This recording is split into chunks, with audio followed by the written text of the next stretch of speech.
Welcome. Today we missed our chance on a Holy Grail comic book. This morning we went to our local flea market or swap meet. And there was a gentleman there with a bunch of vintage comic books, most of them pretty beat up. Had a conversation about comics and Comic-Con and things. Nice gentleman. He had a rack of his more special books, I guess. One of which, please forgive me for not knowing the actual number, was an issue of Amazing Spider-Man with probably one of the more iconic covers in comic book history. Was Green Goblin on his little jet flyer thing, holding a rope, and at the end of the rope was Peter Parker. And I was talking to him, I was looking at it, I was talking to him, I was looking at it. I just got it. And it wasn't in the best of shape. But I decided to pass and that I'd just come back, and if it was still there, I'd get it. When I got back, it wasn't there, along with everything else on that rack pretty much. And he told me the gentleman that did purchase it, he didn't quite say he looked like a businessman, but he had all sorts of accoutrements to store his comics in and things like that. So that got us on a weird binge, or a kick, I don't know what you want to call it. This is what remains of our comic book collection. This is a lifetime's collection of X-Men comics. We stopped collecting in the 90s during what I think was called the Onslaught saga. When we were younger, much younger, our brother had a friend who had collected comics, and he gave us all of his X-Men comics, most of which were pretty old.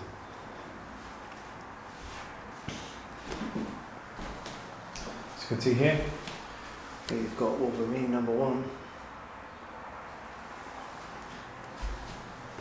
We probably still have the first appearance of Cable. We had the first appearance of Gambit and Deadpool, but we had those graded at before the lockdown. At Comic-Con, we sold those. We had a much bigger collection. Probably about, I think at last count it was 20 plus long boxes that pretty much went up that wall. A dreadful trauma took place though, and we ended up selling more.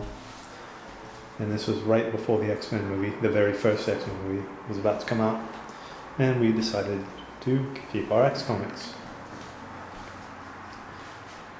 So we thought we'd comb through these, see if there's anything worth getting graded. Possibly that Wolverine. We collected a lot of Excalibur for some reason. It wasn't the best of books. Over here we have the New Mutants. We were hoping if that the movie was popular enough that maybe the books might go up in value. This doesn't belong here. We also collected a lot of X-Men Classic for some reason, and these are just reprints. They're probably not worth the paper they're printed on.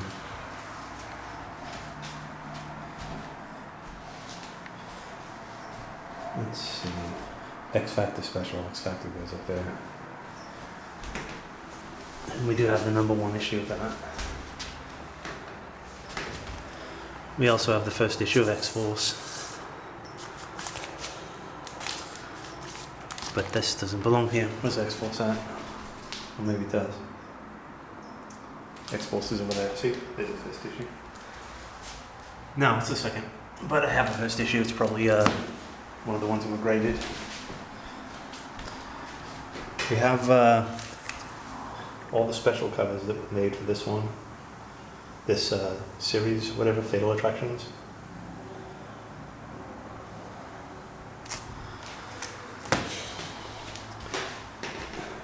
Now, I'm sure these aren't worth that much because they so overproduced them, but this is the first of the X-Men, not Uncanny, but X-Men book. And it had multiple covers that were joined together.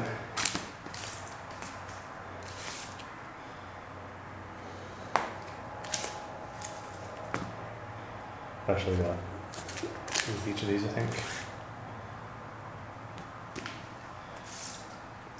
We had a poster set of, there was 4 posters that of each of these covers that would fit together. The Exterminators. This is the team that ended up becoming part of X-Force / New Mutants. I think they did stuff with New Mutants first, and then they ended up becoming X-Force. You can see a couple of New Mutants in there, like a Warlock down there.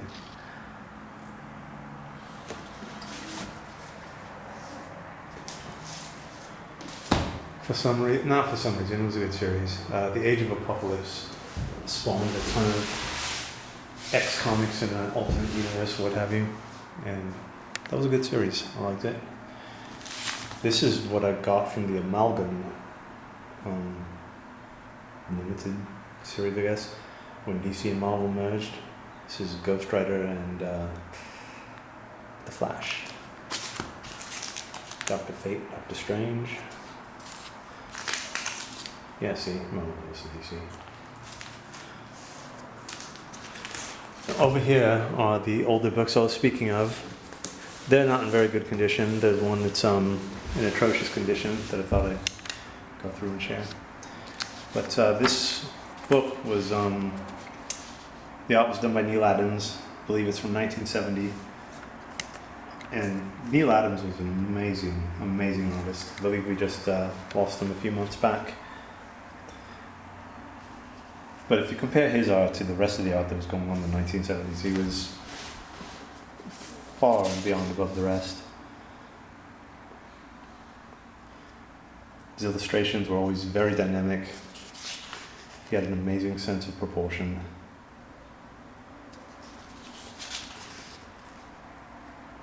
See, look at Cyclops there. Beast.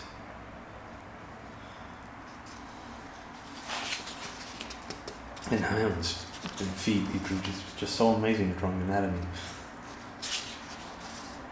Something Rob Liefeld could never do, and never has. This isn't the particular book I was looking for. Look at that panels. Look at those panels there. Look at that.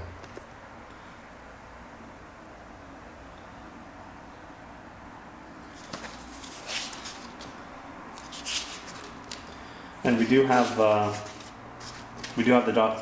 the Dark Phoenix saga, some of it, from the X-Men.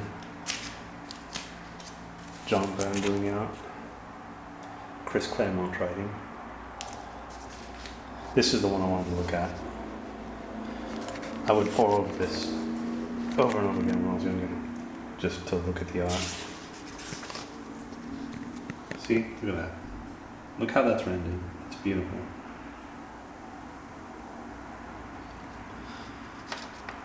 I want to say maybe this was the one sometime after Professor X was supposedly dead and he comes back. And of course the X-Men man. Yeah, see.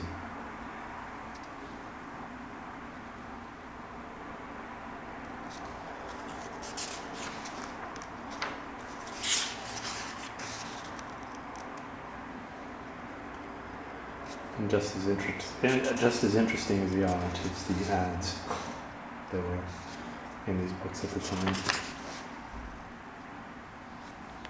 See, look at that. Look at how dynamic that is.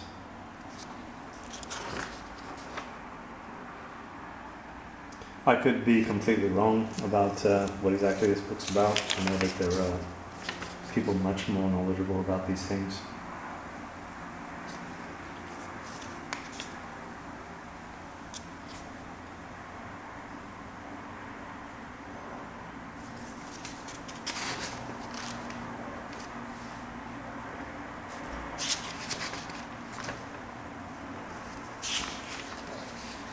the ads.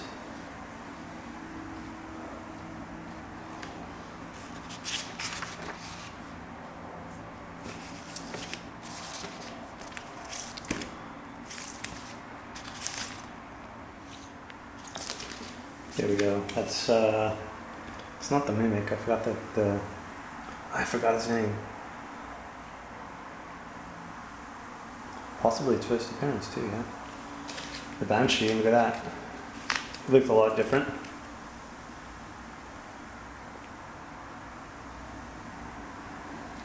There's the Mimic.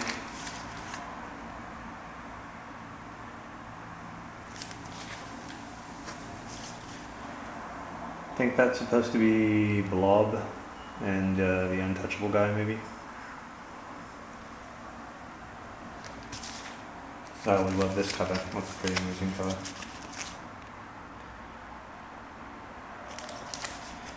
And this one too. This art was so dynamic. Red Raven. I wonder if this is the Red Raven from the very first published Marvel's comic.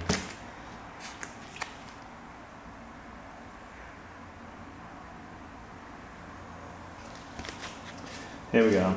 Here's X-Force #1. Okay, so maybe I didn't... Well, see, look at that. That's still in its bag. Like the sealed bag that came when it was purchased. That's interesting. Huh. No, this isn't the original. This is a reprint. Also probably not worth anything. But these are the first 10 or 11, I think. Yeah, reprints of the X-Men books.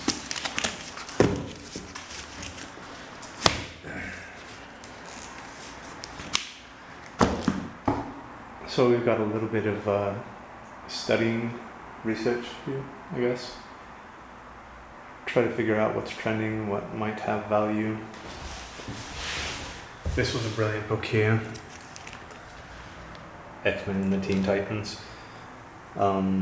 Raven and Phoenix have a minor duel, and they realize that their powers are quite similar. I thought that was interesting. I always hated the first rendition to Starfire. She looked like a damn metal groupie. I just thought it was pathetic. She looks a lot better now, of course, but...